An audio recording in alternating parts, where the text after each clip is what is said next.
Salam sejahtera diucapkan kepada bendahara kita Tuan Muhammad Ismail bin Ismail dan rakan-rakan sekalian. Hari ini kumpulan kami akan membentangkan tajuk keistimewaan perayaan di Malaysia.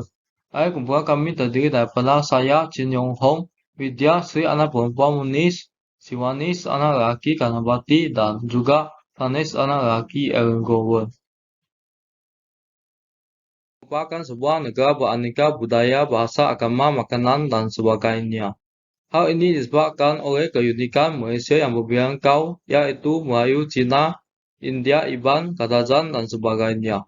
Kepelbagaian budaya di Malaysia dapat dilihat melalui perayaan kaum-kaum tersebut yang mempunyai keistimewaan tersendiri.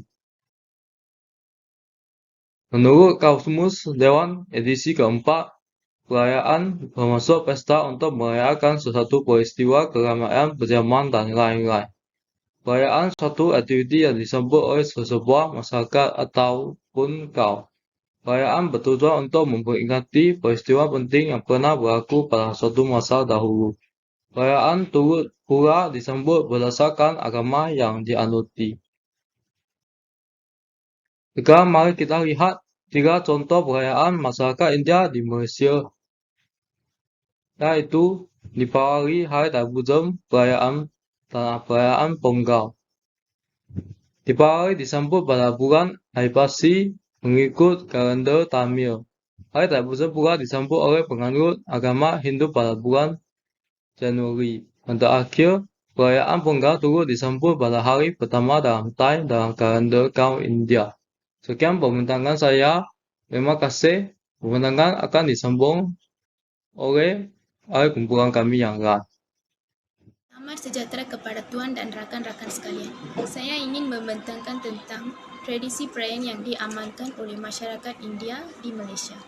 Seterusnya saya ingin menerangkan sedikit tentang latar belakang perayaan masyarakat India. Masyarakat India di Malaysia menyambut pelbagai perayaan. Salah satu perayaannya adalah Deepawali. Deepawali ialah suatu perayaan dalam kalangan penganut agama Hindu menandakan kemenangan oleh kuasa kebaikan terhadap kuasa kejahatan. Secara simboliknya ditujukan dalam erti cahaya yang menerangi kegelapan. Maksud tersiratnya ialah menyamai nilai-nilai positif dalam diri kita untuk menjadi individu yang lebih baik dengan nilai-nilai negatif dalam diri kita untuk perkembangan rohani. Seperti mana kita menyambut kelahiran jasmani kita, Deepawali ialah sambutan cahaya dalaman. Khususnya kesedaran akan cahaya ini mengatasi segala kegelapan, menanggalkan segala halangan dan melenyapkan segala kejahilan, menyederakan individu akan sifat sejati dirinya, bukan dalam bentuk jasmani, sebaliknya dalam kenyataan yang abadi, tidak terhindar dan unggul. Dengan realisasi Atman, datangnya belas kasihan, kasih sayang sejagat dan kesedaran seseorang akan segalanya. Peningkatan pengetahuan lalu membawa kepada ananda, kebahagiaan atau keamanan kedalaman. Seterusnya tarikh perayaan. Di Malaysia, hari Deepawali disambut pada bulan ke-7 kalender ataupun seperti mana yang kita tahu pada bulan Oktober atau November. Suria Hindu dan dijadikan cuti umum persekutuan di seluruh Malaysia kerana terdapat kira-kira 1.5 juta penganut Hindu yang kebanyakannya berasal dari India Selatan. Seterusnya ialah cara-cara menyambut perayaan. Malam sebelum hari Deepawali merupakan hari untuk memperingati datuk nenek dan moyang yang telah meninggal dunia dengan upacara sembahyang kecil di rumah, di kalangan keluarga terdekat saja. Pada pagi Deepawali pula, penganut Hindu akan mandi dengan menyapu minyak bijan di atas kepala dan badan untuk menyejukkan badan dan juga sebagai lambang penyucian badan dan semangat.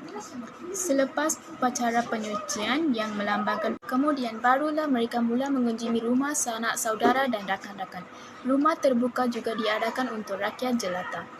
Kolam asalnya dibuat daripada tepung beras yang tidak diwarnakan sebagai makanan untuk semut dan serangga lain kerana agama Hindu percaya bahawa Tuhan atau Atman wujud di dalam setiap ciptaan Tuhan di dunia ini. Maka aspek mendalam ialah kolam merupakan malam secara termudah untuk memberi sedekah ataupun dilihat sebagai cara berkongsi sumber alam dengan benda hidup yang lain. Seterusnya, pada pintu masuk rumah penganut Hindu hiasan kolam. Hiasan bunga halus yang dilakarkan di atas tanah yang biasanya dibuat daripada pelbagai warna akan diletakkan. Hiasan kolam atau juga dikenali sebagai rangoli ini bukan sekadar hiasan saja tetapi memiliki maksud sosial, kerohanian dan simbolik padanya. Ia merupakan lambang penyembahan Dewa Lakshmi, Dewi Kekayaan yang dipercaya hanya akan menguji rumah mereka yang mempunyai hiasan kolam di pintu masuk rumah mereka. Akhir sekali, 3 ciri keistimewaan perayaan. Ciri pertama ialah Deepavali, lambang kejayaan kebaikan melawan kejahatan. Ini dibuktikan dengan sungguh asing jika kita melihat Deepavali tanpa pelita kerana perayaan itu sendiri mereka mengenai Raja Narakasura dengan Dewan Krishnan. Seterusnya, kolam menjadi penyeri rumah.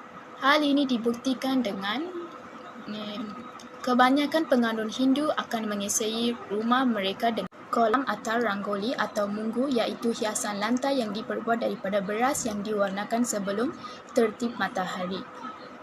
Biasanya kolam ini dibuat di depan pintu rumah sebagai tanda selamat dan rahmat supaya setiap isi rumah. Seterusnya ialah amalan berkunjung mengunjung turut diamalkan oleh masyarakat Hindu semasa perayaan. Ini menyebabkan mengeratkan hubungan silaturahim antara satu sama lain di ahli keluarga. Sekian, terima kasih.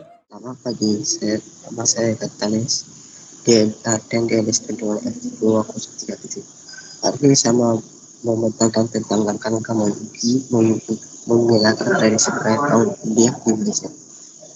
Langkah satu Indonesia mudah haruslah mengelar kasus sendiri. Lagi satu selain itu mengadakan kampanye, ceramah, wawancara serta pembela untuk menghilangkan tradisi perayaan. Seterusnya menggunakan secara sebenarnya tradisi perayaan di Malaysia. Seterusnya ini masih juga perlu mendengarkan tayangan yang berkaitan dengan tradisi kita dengan lebih kuat dan dengan luas. Beberapa penulis menolak perpaduan dalam diri anak sejak kecil untuk membentuk tradisi perayaan. Salam sejahtera, saya Siwanis dari DLS1I.